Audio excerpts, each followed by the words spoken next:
Je vais vous montrer comment réaliser une base, une sauce tomate de base qui pourra vous être utile dans nombre de recettes, dans énormément de recettes, telles que des bolognaises, des sauces tomates pour vos pâtes, des lasagnes, enfin, tout ce que vous allez avoir besoin de sauce tomate, plutôt que d'utiliser des bocaux. On va faire nos propres bocaux de coulis de tomates. Début août, pleine saison de la tomate. Donc voilà, ça j'ai dû payer 10 euros les 10 kilos de tomates, même pas 8 euros les 10 kilos de tomates, il m'a fait payer. Et c'est vraiment génial pour faire le coulis. Donc, on a besoin de tomates, donc là j'en ai beaucoup, vous pouvez en avoir moins bien évidemment. De l'ail, oignons, échalotes, un gros bouquet garni à base de basilic, d'origan et de thym. Là, mes oignons, mes échalotes, je les ai coupés grossièrement. Mes têtes d'ail, je les ai juste coupées en deux. On va les faire revenir un tout petit peu dans notre casserole. Puis on va y ajouter nos tomates. Il faut mettre quand même pas mal d'huile d'olive, ça c'est important.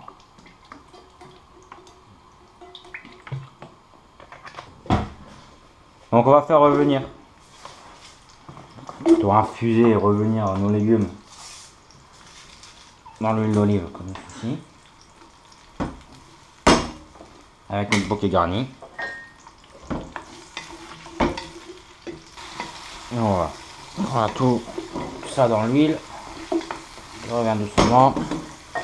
Je vais mettre également, vous voyez, j'ai un beau piment d'Espelette qui nous vient directement de la ville d'Espelette, dans les Pyrénées-Atlantiques, dans les Pays Basques. Donc, je vais pas tout mettre bien sûr, sinon ça va être un petit peu fort. Mais bon, et je vais couper le morceau, un petit peu relevé comme ça. Voilà. Je vais tout simplement y mettre mes tomates que je vais couper grossièrement. Voilà.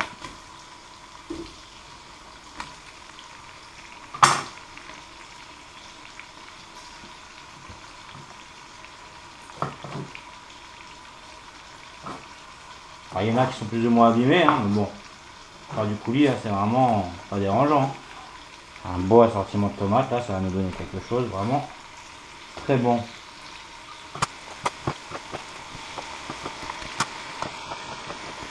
Bien évidemment, on va bien saler. On va faire attention quand même parce que ça va réduire. On en remettra à la fin si jamais besoin. Puis comme c'est une base, on ne sait jamais dans quoi on va la mettre. Donc, il vaut mieux que ce soit un peu moins salé que trop salé quand même. D'accord? Regardez, j'ai monté avec un couvercle, avec le feu assez fort, pour que ça monte, que la tomate crache leur jus maximum et que ça monte en ébullition.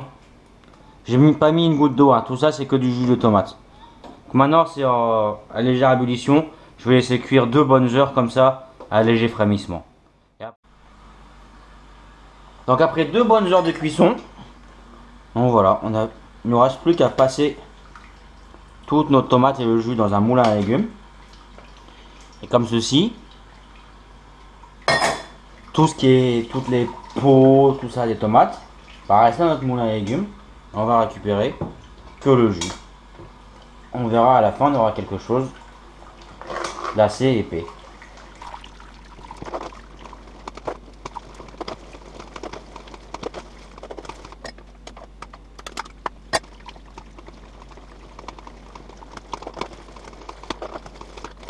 Donc voilà, nous avons toute notre sauce tomate qui a été passée au moulin à légumes. Vous voyez, je vais la faire réduire encore un petit peu. Je vais la faire réduire un petit peu, je vais la laisser bouillir pour qu'elle s'épaississe un petit peu. Parce que je la trouve un poil trop liquide. Et puis après, je vais la conserver. Donc, ou vous la mettez au congélateur, dans des petits sachets, ou dans des boîtes, ou dans des grosses verrines. Vous savez, vous avez des grosses verrines de 1 litre ou de 2 litres. Ça va très bien aussi, ça se conserve très bien dans des verrines. Les verrines après ça va se charmer comme un pot à confiture. Vous gardez ça dans la cave à vin et vous avez la sauce tomate pour tout l'hiver. Et voilà.